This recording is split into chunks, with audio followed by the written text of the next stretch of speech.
What's going on, everybody? Welcome back to the FF Face-Off. I'm your host, Anthony Servino. Follow me on Twitter at The Real NFL Guru. Today, we're going to take a look at some of my top Dynasty buys at the wide receiver position. Some of these players are for contending teams. Some of these are for rebuilding teams. Some of these are for middling teams.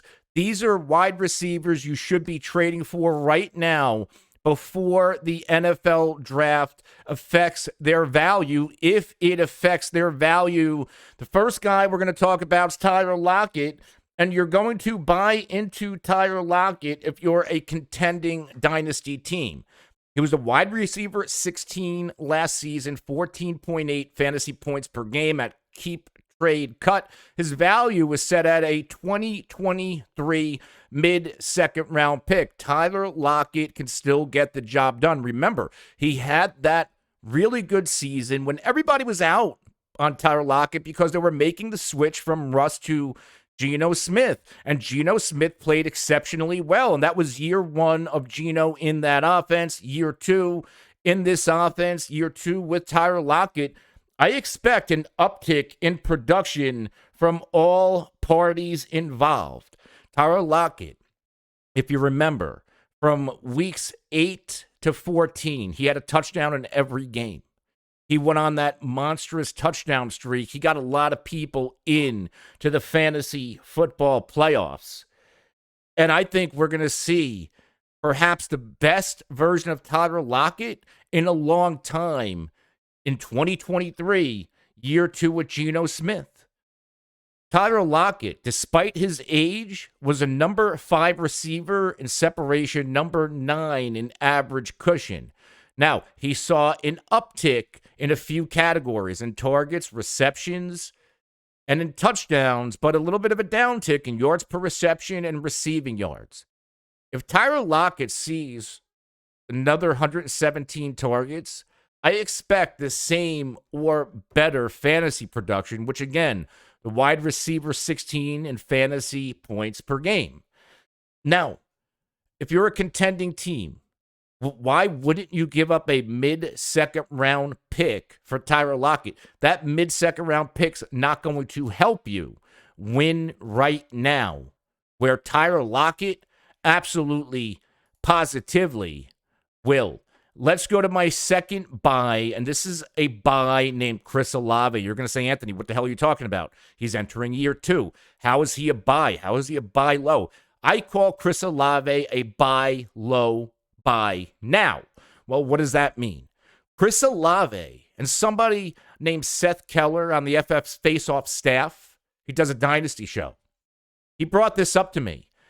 Chris Olave's fantasy value is never going to be this low again. He finished as a wide receiver 25 last season in fantasy points per game with guys like Andy Dalton throwing him the football. Now he gets Derek Carr. If Derek Carr flops this year, Chris Olave's value is still going to be right around that 2023 early first, or in next year's case, 2024 early first. It's not going to fluctuate much from there if he doesn't have a better season than what he did this year. Why? Because you're going to put it on Derek Carr in year 1.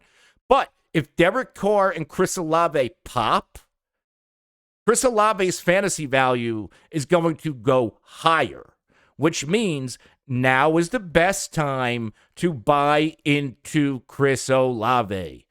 Chris Olave last year was 11th in average cushion, 10th in yards per route run, 21st in yards per reception, 17th in receiving yards, number 3 in air yard share, number 8 in air yards, and number 9 in ADOT. He was also number 4 in deep targets. We know Derek Carr is going to throw the damn ball deep, and if it's going to go to anybody not named Chris Olave, I think maybe Rashid Shaheed's going to get a couple, but Shaheed is not Chris Olave, and we know Michael Thomas isn't a big-time deep threat like Chris Olave is. Chris Olave was also number 10 in target rate, so the opportunity we know is there for Chris Olave, and the Saints, let's face it, They didn't really add much competition. They retained Juwan Johnson. They didn't bring back Jarvis Landry. There's a ton of opportunity here for Chris Olave to have a big-time season.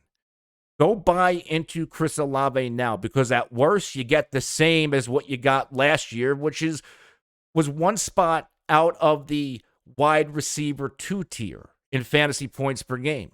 At best, he gels with Derek Carr and pops. But again, Chris Olave's fantasy value per Seth Keller and myself is never going to be this low again. He's a buy right now. I would do it if you're a rebuilding team especially, and I would certainly do it if you're a middling team. Let's go to my next dynasty buy at wide receiver, and that is my guy, my flag plant, one of my flag plants of last season, Marquise Brown. And what do we know about Marquise Brown? Well, before the Marquise Brown injury, Marquise Brown was producing as a wide receiver 1 through the first 5 or 6 weeks of the year.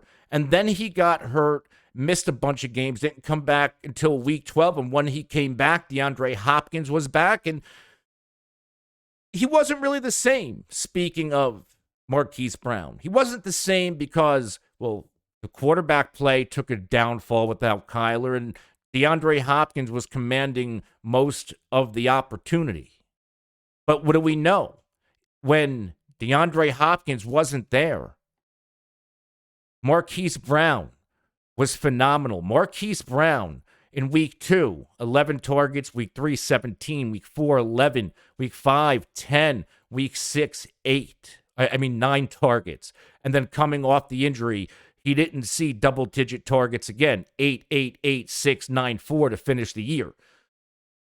When Hollywood Brown gets double-digit targets, and even in week 1 when he got 6 targets against Kansas City but went 4 for 43 and a touchdown, here is Hollywood Brown's numbers up until that injury. 14.3, 12.8, 28, 20.8, 21.8, 11.8, 10.6. Double-digit PPR points in every game he played up until week 14.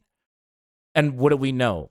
DeAndre Hopkins is all but gone. If they don't trade him out of Arizona, there are rumors that they're going to cut him. DeAndre Hopkins is not going to be back with the Cardinals. Now, why do we buy into Marquise Brown? Because we know Kyler Murray's going to miss significant time. We buy into Marquise Brown now because, like Chris Olave, this is the lowest his fantasy value is ever going to be. At keep trade cut, his value is a 2023 late first. You might even have fantasy managers who don't want to deal with the headache or the problem without Kyler. Like, listen, I'll get rid of him for the 2.01 and the 3.03. Just get him off my hands. But would you give up a late first? Would you give up the 1.11 or the 1.12 for Hollywood Brown? And this wide receiver class is not as talented as last year's class, and the same could be said at running back outside of Charbonnet, Gibbs, and Bijan Robinson. Why wouldn't you give up the late round first for a guy we already know can produce as a wide receiver 1 when given the targets? Without DeAndre Hopkins, we know DeAndre Hopkins isn't going to be back. It makes all the sense in the world to trade for Marquise Brown because when Kyler comes back, we already know what this wide receiver is going to do in this offense when Kyler Murray's healthy. You got to take the bumps in the road until Kyler comes back. But when he does come back, it is to the moon for Marquise Brown. Let's go to another buy. And his name rhymes with buy because it's Skyy, and it's Skyy Moore. He's a buy low. He's a buy real damn low. His keep trade cut value is a 2023 mid-second. You can probably get him for a late second round pick. Outside of what he did in the Super Bowl, Skyy Moore didn't do much in the Kansas City Chiefs offense. I don't even have to go through his numbers. He was barely on the football field. So you're going to say, Anthony, why are we buying into Skyy Moore? We're buying into Skyy Moore because he's probably going to be a starter in 2 or 3 wide receiver sets for the Kansas City Chiefs. They lost McCole Hardman. They lost Juju Smith-Schuster. They didn't add anybody yet. Now, they could add Hopkins. They could add OBJ. But as of now, their starter in 3 wide sets. You got Skyy Moore, Kadarius Toney, and Marquez Valdez-Scantling. That is it, folks. Skyy Moore's a lottery ticket. It's a lottery ticket you don't have to pay a lot for. Mid to late second.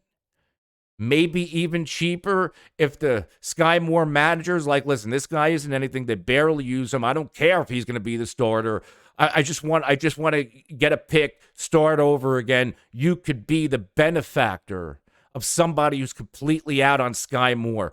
Go take the shot. He's a lottery ticket. And oh, by the way, he's a lottery ticket connected to Patrick Mahomes and Andy Reid. You can do a hell of a lot worse. You really want to get a lottery ticket connected to the Texans and or like obviously not.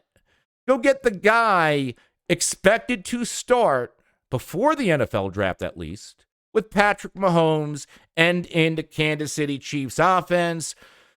My next buy is a buy like Tyler Lockett, a little bit more expensive, but you're buying if you're a contender. His name is Cooper Kupp. Last year, I know he didn't play a ton. He got hurt, but in the 9 games he played, he was the wide receiver 1 in fantasy points per game. Cooper Kupp, with Matthew Stafford, has put together back-to-back wide receiver 1 in fantasy points per game seasons. Now, barring a retirement from Stafford, which I don't see happening, I know that there were some rumors out there, we could expect more wide receiver 1 production from Cooper Kupp and Matthew Stafford. Why do we expect it? Because we've seen it 2 years in a row when they are both healthy. We also know that Cooper Kupp, without Matthew Stafford, has also put together a wide receiver 7 year in fantasy points per game with Jared Goff and a wide receiver 15 year in fantasy points per game with Jared Goff back in 2019 and 2018. So he can do it without Stafford, only to a lesser level. Depending on who your Cooper Kupp managers are, they might be like, all right, I'm never going to get a first-round pick for Cooper Kupp again. He is entering his age 30 season. If I don't move him now, his value is going to drop when he's 31 in 2024. And right now, his keep trade cut value is a mid-first round pick. In fact, the dead target value is a 2023 1.06 draft pick. Are you telling me if you're a contender that you're good, your sixth overall pick in a rookie draft is going to give you Cooper Kupp numbers? If you think so, you're not paying attention. Go flip that pick, and I would maybe add something to the back of it. Because if you're a contending team and you want to put yourself into the conversation to be in the championship game in Week 17 fantasy dynasty football, then you want to acquire Cooper Kupp right now, because that mid-first isn't going to give you what Cooper Kupp can give you for the next year or two. Let's close this baby out with another buy low. And this is another guy. His fantasy value's never going to be this low again. His name is Diontae Johnson, wide receiver for the Steelers. Keep trade cut value, 2023. Second round pick, the 2.01. Maybe a late first round pick if the Diontae Johnson manager's getting greedy. Last year, wide receiver 39 of fantasy points per game at 10.9. So why is Diontae so cheap? Why is his value so low? Well, if you go back to 2021, wide receiver 8 in fantasy points per game. You go back to 2020, wide receiver 22 in fantasy points per game. What was the massive drop-off? Big-time touchdown regression. He goes from 7 to 8 to 0. The targets were still there. He had 147. The receptions were still there, 86. Yards dropped off a little bit, but still had 882, still had within his range of yards per reception at 10.3, and actually had more air yards at 1555. There's no way in hell Diontae Johnson is going to give you a goose egg in the touchdown department, especially in year 2 with Kenny Pickett. In year 2 with Kenny Pickett, I expect the continuity between Kenny Pickett and Diontae Johnson to be there. I expect an uptick in production from Diontae Johnson, notably in the receiving touchdown department. If he gives you everything else and also gives you like 6 to 8 touchdowns, we're talking about another, I would say, wide receiver 11 to wide receiver 13 or 14 range of outcomes in fantasy points per game. And this is a guy you can get for the 2.01 or like the 1.10, the 1.11, or 1.12. I would absolutely positively flip those picks or that pick to get my hands on Diontae Johnson, because last year's downfall is attributed to bad quarterback play, and it's only going to get better in year 2 with Pickett.